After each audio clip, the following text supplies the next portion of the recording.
में इशा नमाज का बाद रोज़ तबारक अल्लज़ी ॿुधंदा हो। कॾहिं तर्जुमे ते गौर कयो अथव? कॾहिं तर्जुमे ते भी गौर कंदा कयो। सिर्फ़ एतिरो काफ़ी न आहे त हाफ़िज़ तबार पढ़े थो, लेकिन उन ते गौर कंदा कयो। अल्लज़ी अल्लज़ी ख़लक़ सबअ समावातिन तिबाक़ा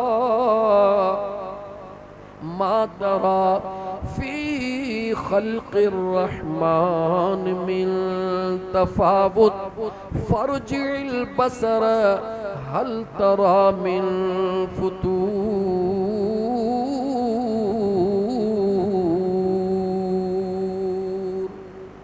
मुझे सोने करीम रब जे ज़ात बाबरकात फरमायो, जरा निहार मथे गौर त कर त तुझे मथा जेको आसमान हिकड़ो नाहे। अल्लज़ी ख़लक़ सबअ समावातिन तिबाक़ा।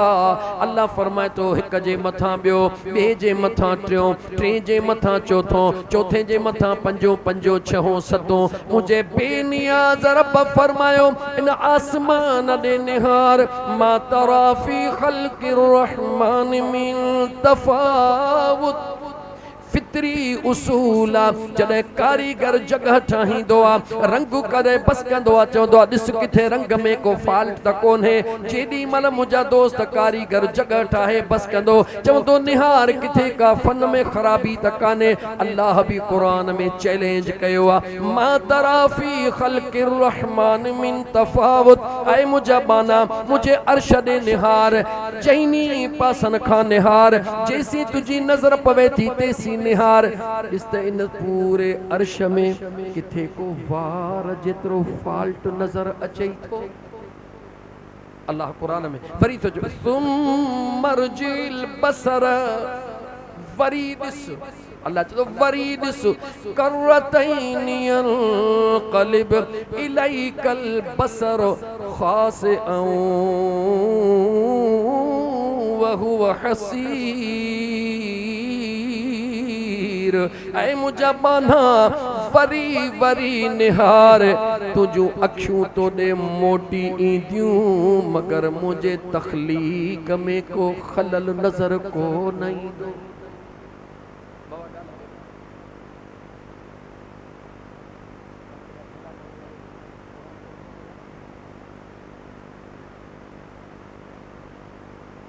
मुझा दोस्तों, अल्लाह तबारक व ताला फरमाए थो त मुझे तख़लीक़ में निहार। छो तो रब ये फरमाए? रब चवे तो सोच जेको तुंहिंजो अल्लाह विदाउट सपोर्ट कंहिं बि हेठों थूणीअ खां सवा, टेक ॾियण खां सवा हेॾो वॾो आसमान बीहारण ते क़ादिर आहे। छा उहो रब तुंहिंजा मसाला हल करण ते क़ादिर कोन्हे? दोस्तों मां सवाल कयो, अवां जवाब ॾियो। छा उहो मुंहिंजो अल्लाह तुंहिंजे मुंहिंजे परेशानियुनि खे ख़त्म करण ते क़ादिर कोन्हे? आहे या कोन्हे? अल्लाह चवे थो तूं जगह ठहराए, उन ते चित्र कढंदो हई, हिन खे हीअं सीगारिया। रब चवंदो वलक़द ज़य्यना अस्समाअ दुनिया बिमसाबीह वजअलनाहा रुजूमन लिश्शयातीन वअअतदना लहुम अज़ाब अस्सईर। मुंहिंजो रब थो चवे इंसान तूं चवंदो हई हीअ ॾाकण हीअं ठाहियां त चोर खां हिफ़ाज़त हुजे, हे दरवाज़ो हीअं कयां त हीअं ते रब चवे थो तुंहिंजे रब इहो सभु कुझु अॻई करे छॾियो आहे। आसमान में सितारा इन करे ठाहिया आहिनि त आसमान खे सींगारियो। वलक़द ज़य्यना अस्समाअ दुनिया पे मसाबीह, आसमाने दुनिया के रब चवे तो मां सितारन सां सिंगारियो आहे। अल्लाह फरमाए तो मां अल्लाह शैतान के उमड़न जे लाइ। बहरहाल इहो घणो कुछ कुरान करीम जो लबो लबाब चए मां मौज़ू ते थो मोटा त मुंहिंजो रब चवे तो ऐं मुंहिंजा बाना बस तूं रुगी मुंहिंजो थी, सभु कुझु मां रब तुंहिंजो करे छॾींदुसि। पर जेकॾहिं रब फरमाए तो, पर जेकॾहिं तो मां अल्लाह खां मुंहुं मोड़ियो, जेकॾहिं तो मां अल्लाह जे ज़ात खां मुंहुं मोड़ियो त पोइ यादि रखजां तुंहिंजो रब ॾाढो बेनियाज़ आहे, एॾो बेनियाज़ आहे। मुंहिंजो थी वेंदे त झंग जा शेर बि तुंहिंजा कदम चुमंदा। मुझे ज़ात के छड़ी त मां रब हाँ तोखे पंहिंजे पाछे खां बिटे ॼारींदुसि। एतिरियूं क़ुरान करीम जूं आयतूं जो दिल थी चवे त हिक खां हिकु आयत पढ़ा, हिक खां हिकु आयत पढ़ा, पर वक़्तु महदूद आहे। अव्हांजे तबियतुनि जी ख़बर नाहे त तव्हांजी तबियत में केतिरी सहपा, न त दिलि त चवे थी त रब जो क़ुरान पढ़िजे, ये दिलड़ी ठरी पवे वाग शल मदीने पा करे का वरी पवे। पढ़ा हिकु ॿ आयत अञा, पोइ वरी मूंखे अबे अम्मा जो मौज़ू खोलणो आहे, लेकिन दिल चवे थी त मां अञा हिकु ॿी आयत पढ़ा। ॿुध अल्लाह जो क़ुरान। अल्लाह फरमाए थो वला तकूनू कल्लज़ीन नसुल्लाह फअंसाहुम अनफुसहुम उलाइका हुमुल फासिकून।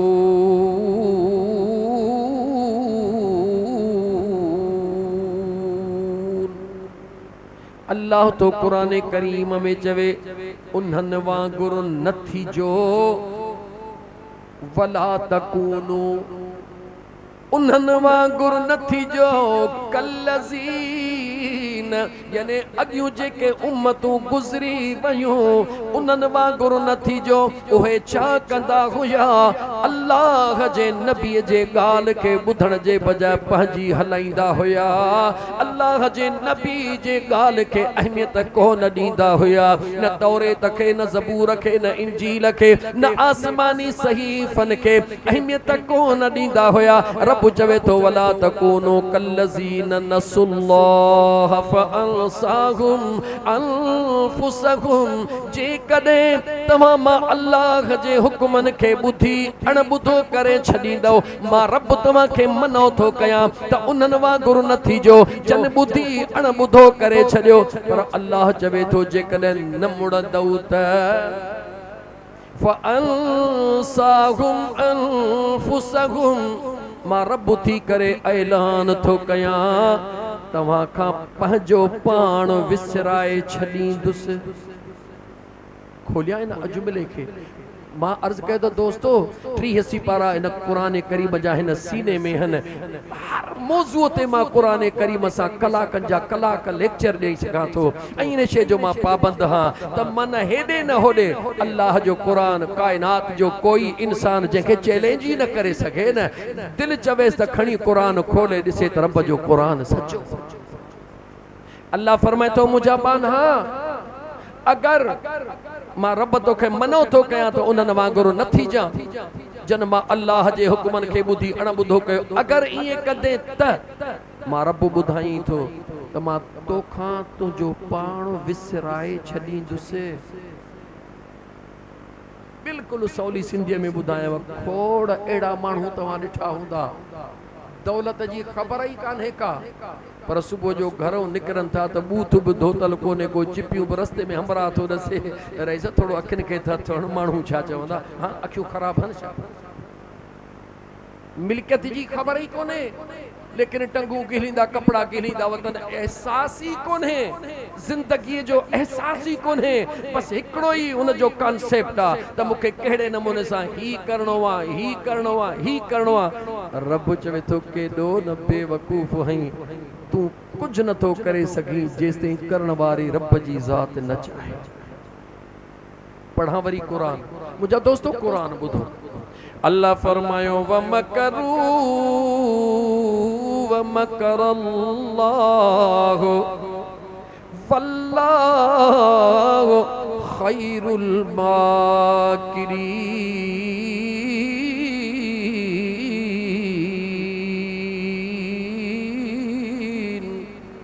मुझे बेनियाज रब फरमायो ओ दुनिया ते ज़मीन जे तख्ते ते वेही करे मनसूबा ठहण वारा, इरादा करण वारा, जी मुंहिंजा मौला रब चवे तो हिकिड़ा तुंहिंजा इरादा आहिनि। राति जो कुंड में वेही ॿाहिरि सलाह कंदा हो, फलाणे खे हीअं कंदासीं, ॾींहं तूं हीअं वञ जा मां हीअं। दुनिया सम्झे त हिक ॿिए सां ॻाल्हाईंदे कोन था, अंदरूनी तौर ते तूं हेॾहूं मां हेॾहूं, अहिड़ो जाठो हणंदासीं सॼो किरी पवंदो। हू सम्झंदो त दुश्मन आहिनि, अंदरूं पाण कंठल हूंदासीं, पाण ई मनसूबो मनसूबो ही कंदासी, हे मनसूबो ही कंदासी। मुझो बेनियाज रब तो चवे ओ दुनिया का लिखण वारा जरा मथे गौर तकर।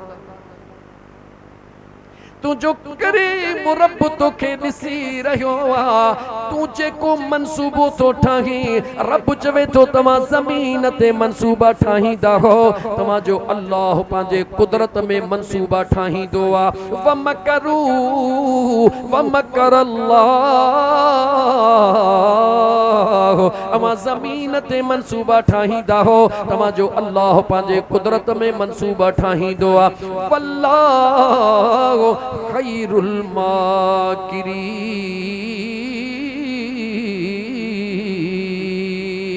रब चवे तो सुनो मनसूबो उहो आ जेको तुंहिंजो अल्लाह ठाहींदो आ। यानी मुझो अल्लाह तो चवे ऐं मुंहिंजा बाना तुंहिंजे चवण ते कुझु कोन थींदो उहो जेको मां अल्लाह चाहींदुसि। सभई गॾिजी पो त फलाणे खे ज़लील कयूं, रब चवे थो इज़त तव्हांजे हथ में आहे। सभई गॾिजी चओ त फलाणे खे हीअं मथे खणी चऊं, रब चवे थो इज़त तव्हांजे हथ में न आहे।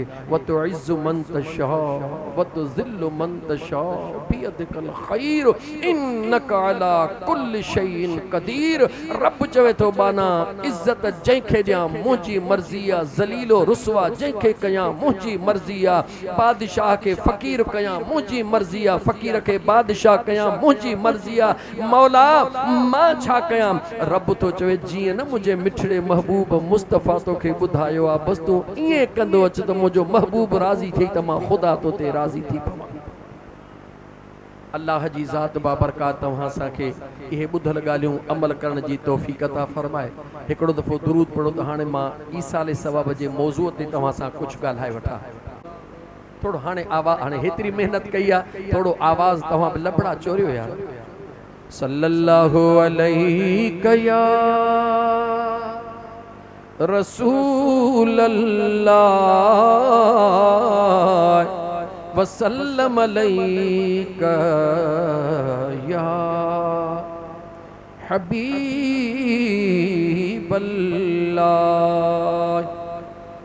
अल्लाह जी ज़ात अब्बे अम्मा जे मुतालिक कुरान करीम जे अंदर कंटिन्यू आयतूं तिलावत कंदुसि। कुरान करीम जे आयतुन जो तर्जुमो करे तशरीह करे समझाईंदुसि त अल्लाह जे ज़ात बाबरकात अब्बे अम्मा के केतिरी इज़्ज़त अता फरमाई आहे। पहिरीं ऐं नौजवान जेॾी महिल अम्मड़ खे चवंदो हुई पोड़ी तूं चुप करे वेह, अब्बे खे चवंदो हुई बाबा तोखे कहिड़ी ख़बर, तूं त पोड़ो थी वियो हुई, तुंहिंजो दिमाग़ कमु नथो करे। उन वक़्तु पंहिंजे पाण ॾे बि निहार जा, अल्लाह जे क़ुरान करीम ॾे बि निहार जा, पोइ सोच जा त जेको तूं थो सोची उहो दुरुस्त आहे या जेको रब जो क़ुरान थो चवे उहो दुरुस्त आहे। पोइ अल्लाह जे क़ुरान करीम खे दिल क़बूलई त दुरुस्त आहे त उहो कजां जेको रब जो क़ुरान ॿुधाए रहियो आहे। जो त मरहूम अली अहमद दुनिया छॾे चुको, उन जे बचड़न कुरान करीम जी महफ़िल सजाई इन नियत सां त अल्लाह जे कुरान करीम जी महफ़िल सजायूं। असांजो बाबा साईं इहे अबे अम्मा जूं ॻाल्हियूं ॿुधंदो हुयो, क़ुरान ॿुधंदो हुयो। अॼु उन जे दिल खे सुकून ॾियण लाइ, उन जे क़बर खे आज़ाद कराइण लाइ हीअ महफ़िल सजाई वई आहे। मां 15 सिपारे क़ुरान करीम जे मां 3-4 आयतूं लाॻीतियूं पढ़ी तव्हांखे ॿुधायां। इहो बि ॿुधायां त 15 सिपारो क़ुरान जो 2 रुकू पूरा थी विया, 3 रुकू शुरू थी रहियो आहे। अल्लाह पंहिंजे वहदानियत खां बाद अबे अम्मा जो शान शुरू करे छॾियो आहे। इन करे ॿुधायमि त सुभाणे घर में क़ुरान करीम पियो हूंदई, नौजवान खणी उन अल्लाह जे क़ुरान करीम खे पढ़ी ॾिसजां। सिपारो 15 शुरू थी वियो, 2 रुकू पूरा थी विया, 3 रुकू अल्लाह फरमाए थो वक़दा रब्बुक अल्ला तअबुदू इल्ला इय्याहु व वबिल वालिदैन इहसाना इम्मा यबलुगन्न इंदकल किबर अहदुहुमा औ किलाहुमा फला तकुल लहुमा उफ़्फ़िन वला तन्हरहुमा वकुल लहुमा क़ौलन करीमा वख़्फ़िद लहुमा जनाह ज़ुल्ल मिनर रहमा वक़ुर रब्बिरहमहुमा कमा रब्बयानी सगीरा।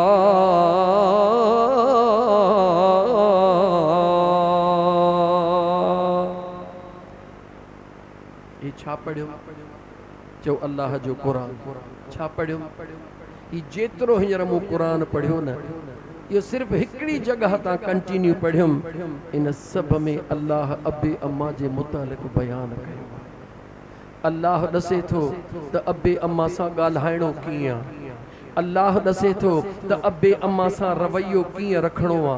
अल्लाह कुरान में करीम में दसे थो त अबे अम्मा जे साम्हूं बीहणो आ त बीहणो कीअं। अल्लाह कुरान करीम में ॿुधाए थो त अबे अम्मा जे लाइ दुआ घुरो त दुआ कीअं घुरणी आ। मुस्लमान हाणे फ़क़ति तूं पंहिंजे दिलि खां पुछ त जेको तूं थो सोची उहो दुरुस्त आ या जेको मुंहिंजे रब जो कुरान थो चवे उहो दुरुस्त आ। जॾहिं तो न पंहिंजे दिलि खां इहो सवाल कयो त इहो अंदर वारो तोखे जॾहिं काज़ी जवाब ॾे न त अल्लाह जो क़ुरान सचो आहे त पोइ हिन क़ुरान जे आयतुनि ते गौर कजो। अल्लाह ताला शुरूआत कयो टियों रुकू शुरू थो थिए वक़दा रब्बुक अल्ला तअबुदू इल्ला इय्याहु। अल्लाह ताला फरमाए थो ऐं तव्हांजे मथां तव्हांजे परवरदिगार जी तव्हांजे मथां तव्हांजे परवरदिगार जी इबादत उन जी वहदानियत उनखे वहदहू ला शरीक लहू करे मञण उन जे इबादत खे क़बूल करणु तव्हांजे मथां लाज़िम आहे। तव्हां इहो अक़ीदो रखो रब जो क़ुरान थो चवे त अल्लाह खां सवा ॿियो कोई मबूद नाहे। मबूद बरहक अल्लाह जी ज़ात आ। हाणे अल्लाह फरमाए थो व ऐं बिल वालिदैन इहसाना मां अल्लाह थी करे तव्हां खे थो चवां त मुंहिंजे वहदानियत खां बाद तव्हां जे मथां जेको ॿियो हक़ आहे उहो जी जल अमड़ ऐं दिलबर पीउ जो आहे। जी जल अमड़ ऐं सुहिणे पीउ सां वबिल वालिदैन इहसाना ॿिन्ही सां सुहिणो रवैयो अख्तियार कजो उन्हनि सां भलाईअ वारो वर्ता कजो। बेशक अमड़ जे कदमनि में अल्लाह जे महबूब ॿुधायो त जन्नत इते बीही न रहिजां। अमड़ जे कदमनि में जन्नत त दिलबर पीउ जे चेहरे जे ख़ुशीअ में रब जी रज़ा आ। जी अल जन्नत तहत अक़दामिल उम्महात हुजूर नबी करीम अलैहिस्सलातु वस्सलाम फरमायो त जन्नत अमड़ जे कदमनि में या उनई मदीने जे मीर फरमायो अल वालिदु औसतु अबवाबिल जन्नह अमड़ जे कदमनि में जन्नत ऐं उन जन्नत जो मेन दरवाज़ो तुंहिंजो दिलबर बाबो आ। खबरदार थी जा नौजवान मता इहो सोची त अमड़ जे कदमनि में जन्नत आहे अमड़ जे कदमनि में जन्नत आहे। गाॾीअ ते लिखरां मां जी दुआ तुंहिंजो पीउ को धाड़ेल कोन्हे को दरवाज़ो मैनू दोवा दाखिल थियण जे लाइ अगर बाबो न हुजे हाँ त तुझी मुझी अमड़ कीअं बणिजे हाँ। अल्लाह जे कुरान करीम जिथे भी बयान फरमायो अबे अम्मा जो कदे बयान फरमायो अल्लाह जे महबूब अलैहिस्सलातु वस्सलाम बिनी के अलग अलग करे बयान कयो। हाँ हाँ अल्लाह कुरान करीम में अम्मड़ जो किरदार भी बयान कयो आ, अम्मड़ जा दुख भी बयान कया, अम्मड़ जो परेशानियों भी बयान कयो। अल्लाह ये भी फरमायो व वस्सैनल इंसान बिवालिदैहि इहसाना हमलतहु उम्मुहु कुरहा व वदअतहु कुरहा व हम्लुहु व फिसालुहु सलासून शहरा।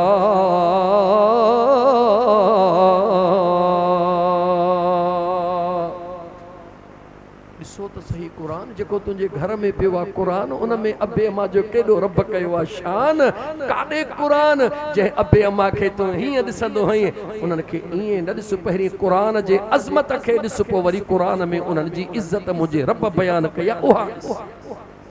अल्लाह ताला कुरान करीम में फरमायो मां अल्लाह हुक्म थो ॾियां तव्हांखे त पंहिंजे अबे अम्मा सां सुहिणो वर्ता कयो। ईअं ॿिन्ही खे कॾहिं रब अॻियां थो चवे हमलतहु उम्मुहु कुरहा व वदअतहु कुरहा। अल्लाह चवे तो तुंहिंजी अम्मड़ जॾहिं खां तूं उन जे पेट में आहीं तुंहिंजी अम्मड़ ॾाढो ॾुखनि में गुज़ारियो, तुंहिंजी अम्मड़ परेशानियुनि में गुज़ारियो। कॾहिं हिकिड़ो किलो पेट सां किले जी सिर पेट सां ॿधी करे ऐं हल त ख़बर पवे। हिकिड़ो जेकॾहिं छटांग जो ॻोढ़ो पेट में हूंदो आहे हमरा हली कोन सघंदो आहे, थोरो हवा भरिजी वेंदी आहे हली कोन सघंदो आहे। रब चवे थो न जी जल अम्मड़ दे निहार। कंहिं अम्मड़ जे बच्चे में जे वज़न खे अल्लाह 2 किलो बनायो, कंहिंखे 3 किलो बनायो, कंहिंखे 4 किलो बनायो। कंहिं अम्मड़ जे पेट में हिकिड़ो बच्चो, कंहिं अम्मड़ जे पेट में 3 बच्चा, 4 बच्चा, 5 बच्चा। रब तो चवे हमलतहु उम्मुहु कुरहा व वदअतहु कुरहा। तव्हांखे कहिड़ी ख़बर त तव्हांजी अम्मा तव्हांखे पेट में खणी कहिड़नि कहिड़नि ॾुखनि मां गुज़रंदी आहे, कहिड़नि कहिड़नि मरहलनि मां गुज़रंदी आहे। रब चवे थो मां थो तव्हांखे ॿुधायां त तव्हांजी अम्मा तव्हांखे पेट में साढ़ींदी कीअं, ॾुखनि मां कीअं गुज़रंदी आहे। मगर एतिरो रुगी न त 9 महीना अम्मा तुंहिंजे लाइ ॾुख ॾिठा। अल्लाह चवे थो व हमलुहु व फिसालुहु सलासून शहरा। हीअ उहा अम्मड़ा रब चवे थो मां क़ुरान में बयान थो कयां जेका 9 महीना न 12 महीना न 14 महीना न 20 महीना न सलासून शहरा। रब तो चवे तुंहिंजी अम्मड़ तुंहिंजे लाइ 30 महीना ॾुख ॾिसंदी आहे। जागो घणा महीना मां पहिरीं अर्ज़ कयो त दिमाग़ में सोचो त रब जो क़ुरान छा थो चवे अबे अम्मा लाइ। जंहिं ॾींहं खां बच्चो अम्मड़ जे वजूद में ईंदो आहे नंढा वॾा वेठा हो अवां ॾिसंदा हो त उन वेचारी औरत जी हालत कहिड़ी थींदी आहे। उल्टियूं, दिल ख़राब, हीअ पोज़ीशन परेशान। जॾहिं का वॾड़ी चवंदी आहे ॾाही चुप कर अल्लाह तोखे सुञातो आहे त उन ख़ुशीअ में अम्मड़ खां सभई ॾुख विसरी वेंदा आहिनि। हाणे राति ॾींहं बसि इहा तमन्ना हूंदी आहे अल्लाह मुंहिंजे बचिड़े खे सलामत रखे, ही खावां मुंहिंजो बचिड़ो ख़ुशि रहे, ही खावां मुंहिंजे बचिड़े जी गिरोथ भली रहे, ही न खावां मतां मुंहिंजे बचिड़े खे तकलीफ़ थिए। हिकु हिकु ॾींहुं हिकु हिकु ग़िज़ा अम्मड़ खाईंदी पंहिंजे पेट में आहे पर तसव्वुर में उहो पेट वारो बच्चो हूंदो आहे उहो खावां जेको हिन मुंहिंजे बच्चे जे लाइ ख़ुशीअ जो साबित थिए, जेको हिन मुंहिंजे बच्चे खे गिरोथ में फ़ाइदो ॾे। न रुगी पेट में जीअं बच्चो पेट मां निकिरी आयो अम्मड़ चवंदी सूफ़ न खावां मतां मुंहिंजे बच्चे जे पासनि में वेही वञे, मां दाल चणनि जी न खावां मतां मुंहिंजे बच्चे जे पासनि में वेही वञे, मां हीअ शइ न खावां मतां मुंहिंजे बच्चे जे पासनि में वेहे। ओ मुस्लमान मुंहिंजो रब क़ुरान में थो चवे व हमलुहु व फिसालुहु सलासून शहरा। रब थो चवे हे 30 महीना तुंहिंजी अम्मड़ तुंहिंजे लाइ कीअं ॾुख ॾिसंदी आहे। मां खुदा के ख़बर आ इन करे त मुझे महबूब ऐलान कयो ओ नमाज़ुन में जन्नत ॻोल्हण वारा ओ रोज़न में जन्नत ॻोल्हण वारा ओ हज में जन्नत ॻोल्हण वारा ओ उम्रन में जन्नत ॻोल्हण वारा इहे मिड़ई इबादतूं हक़ हन लेकिन जन्नत मिले या न मिले खुदा थो जाने। मदीने जे मीर फरमायो अमड़ जे कदमन के चुमियूं दे मां मुस्तफ़ा ऐलान थो कयां तो जन्नत जे दरवाजे के चुमी ॾेई छॾ। उहा जन्नत जेका असां इबादतुनि में ॻोल्ही, उहा जन्नत जेका असां हज ज़कात में ॻोल्ही, उहा जन्नत जेका असां उम्रन ऐं ख़ैरातुनि में ॻोल्ही, अल्लाह जे महबूब फरमायो इहे सभु जन्नत जा रस्ता थई। इहे सभई जन्नत जा रस्ता थई, इहे सब रस्ता वींदा जन्नत जे तरफ।